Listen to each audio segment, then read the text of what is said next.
Bonjour à toutes et à tous, vous écoutez Les Voix de l'éducation, un podcast proposé par l'association Educar qui donne la parole à tous les métiers qui touchent, de près ou de loin, à l'éducation avec un grand E. Et ce podcast, c'est aussi un moment de partage, où on pense et repense une vision plus humaine et innovante de l'éducation. Alors à quoi s'attendre dans ce premier épisode ? Eh bien on reçoit Cécile Bailly, une jeune logopède qui nous transmet la fraîcheur de la découverte de son métier. Elle nous parle notamment d'une démarche clinique qui l'aide beaucoup dans sa pratique, axée sur la thérapie manuelle et la réhabilitation sensorimotrice. Et avec cette approche, Cécile nous montre qu'il faut avant tout prendre conscience de son corps pour rendre sa rééducation plus active. On vous souhaite une très bonne écoute.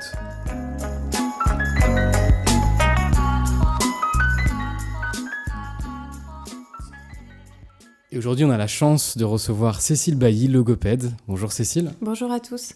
Comment tu vas ? Ça va très bien, merci. Alors avant de rentrer dans le vif du sujet, est-ce que tu peux te présenter rapidement ton parcours ? Alors, moi je suis logopède depuis octobre 2021 au centre Educar.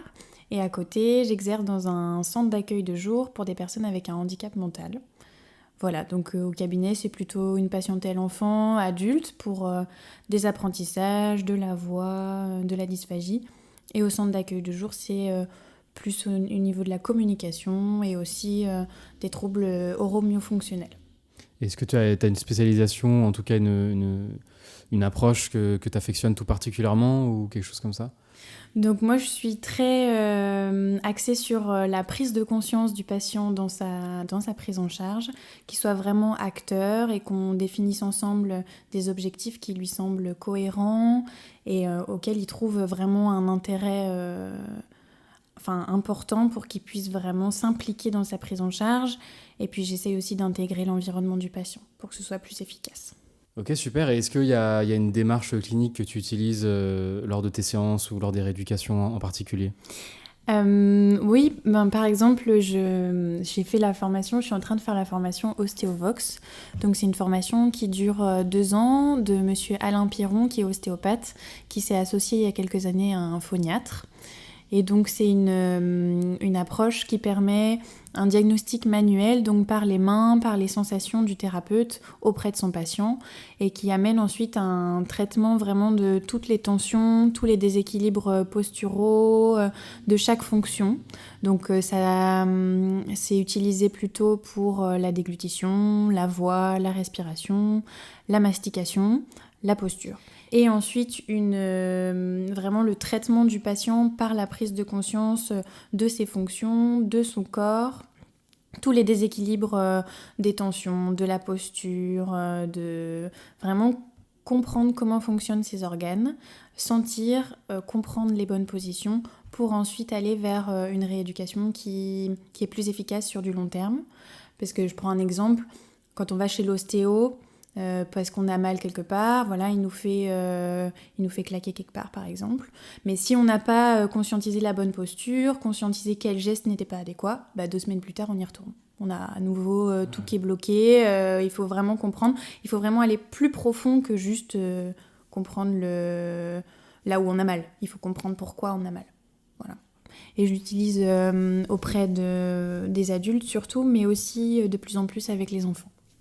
Et donc tu amènes le patient à ce que lui aussi prenne une place active dans sa rééducation et qu'il comprenne vraiment. Ouais. C'est ça. C'est ça. Et du coup, on s'en sert surtout en voix, conscientiser son geste vocal, la bonne position, la bonne respiration. On s'en sert aussi en déglutition. Voilà.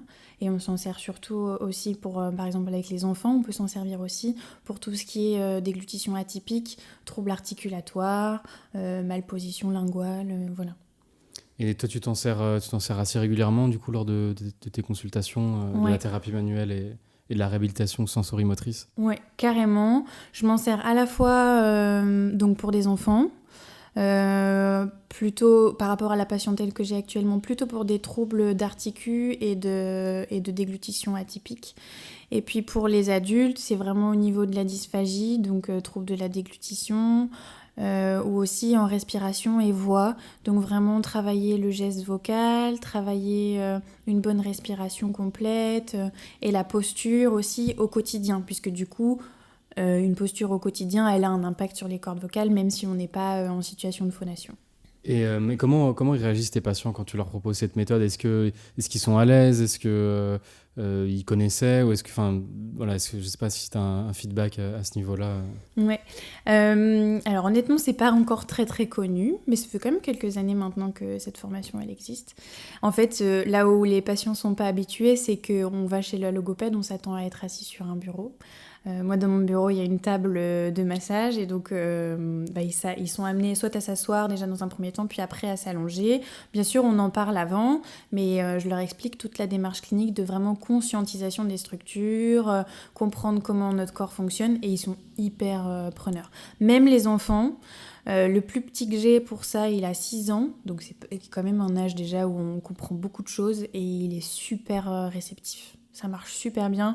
En 2 séances, il avait déjà compris plein de choses, conscientisé sa langue. Bien sûr, j'utilise des images, par exemple, la langue est un petit pinceau, le palais, je dis que c'est le plafond, des petites choses comme ça. Et en fait, ils sont super contents, super réceptifs. Ils comprennent l'approche, ils comprennent le fond de cette démarche clinique. Et en fait, c'est ça revient à mes objectifs principaux qui sont de rendre le patient acteur, avoir des objectifs précis pour savoir où on va et voilà. Et c'est combien enfin, je sais pas si c'est pertinent, mais c'est combien de séances de rééducation avec cette approche-là? Mais ça dépend, en fait, au début, on va vraiment dans de la conscientisation, donc là, peut-être quand... C'est difficile pour moi de faire une moyenne, ce sera jamais très précis, mais je dirais qu'en 4-5 séances, on a déjà vu plein de choses. Par exemple, en articulation, 4-5 séances, c'est pas mal. Et après, pour continuer quand même tout ce qui est voix, il y a quand même besoin à chaque fois du coup d'un travail de détente qui prépare vraiment à la séance ensuite avec les vocalises et tout ça. Et donc là, on le fait à chaque fois. Et après, donc les patients, ils ont des exercices à faire chez eux. Et donc, leur rééducation dépend beaucoup de ces exercices-là aussi, j'imagine. En fait, au début, c'est vu comme des exercices. Et après, c'est juste qu'on a changé des habitudes. Quand c'est tout ce qui est respiration, déglutition, le but, c'est d'adopter des nouvelles... d'autonomiser des nouveaux bons gestes. Et donc, c'est plus des exercices. C'est juste qu'on a changé carrément la posture, le geste respiratoire, le geste vocal, voilà. Ouais, c'est fou. Ok. Et pour toi, pourquoi est-ce que tu le recommanderais en particulier? Moi, je le recommanderais vraiment si on a envie d'aller plus loin que la logopédie classique. Enfin, moi, qu'on m'a enseigné... Moi, j'ai été diplômée il n'y a pas très longtemps. J'ai été diplômée en juin 2021 et j'ai commencé la formation tout de suite. Et ce côté prise en charge de vraiment conscientiser les structures internes, on ne me l'a pas apprise. La posture, on a eu un petit peu quelques données, mais rien de très concret. Là, ça permet une thérapie manuelle, donc aussi passer par les mains. Et c'est important, je trouve, si on veut changer de juste le verbal. Si je vais par exemple du côté du terrain du handicap mental, donc là j'essaye aussi de rendre le patient actif, mais le fait de passer par les mains, ça permet aussi toute une prise de conscience plus... C'est vraiment un autre chemin, quoi. Vraiment, on passe par le corps de l'autre et ça aide aussi. C'est une prise en charge plus complète, en fait. Voilà. Et du coup, est-ce que tu aurais des ressources à partager pour ceux qui voudraient s'intéresser un peu plus à cette démarche clinique? Oui, alors il y a un mémoire qui est sorti, donc ça date quand même déjà de 2008, donc tu vois, ça fait quand même un petit temps que ça existe. Et c'est de Baude, Cécile et Lacaille Fanny, qui s'appelle « Apport et utilisation de la thérapie manuelle en rééducation orthophonique de l'enfant ».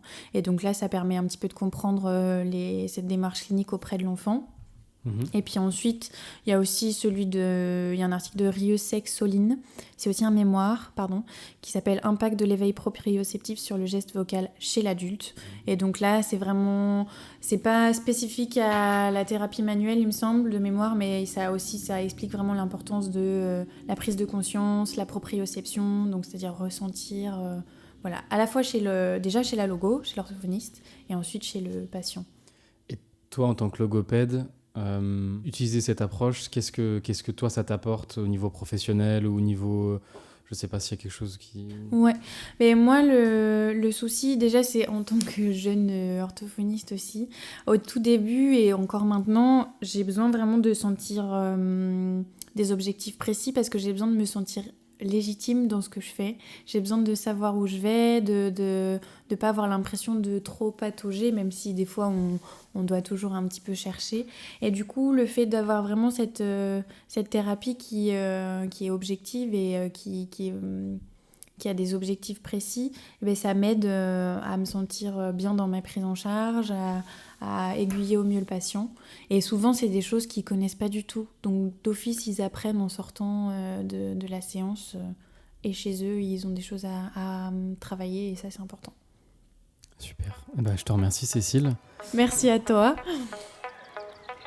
Et voilà, c'est la fin de ce tout premier épisode, Les Voix d'éducation. On espère qu'il vous aura plu et n'hésitez surtout pas à nous faire part de vos retours par mail ou par message privé directement sur les réseaux. Moi en tout cas, j'ai beaucoup aimé ce moment avec Cécile, ça m'a apporté un nouveau regard sur la logopédie. Alors en dehors de cette fameuse table de massage, c'est surtout le lien entre le corps et la rééducation qui m'a intrigué. Et ça m'a fait penser en fait au stage Éducar, puisque pendant les stages, les animateurs commencent généralement la journée avec les enfants par des activités pour détendre le corps, pour prendre conscience de son corps. Et en fait, on voit directement les effets, c'est-à-dire que les enfants sont beaucoup plus présents, beaucoup plus concentrés. Et je pense que de manière générale, on sous-estime beaucoup ce lien entre le corps et l'esprit. Et je pense aussi qu'on a tout intérêt à en prendre conscience et de ne pas l'oublier. En tout cas, vous pouvez retrouver toutes les références citées sur notre site internet www.educar.be/podcast. On vous souhaite une très belle journée ou une très belle soirée selon l'heure à laquelle vous écoutez ce podcast. Et on vous dit à très vite pour le prochain épisode.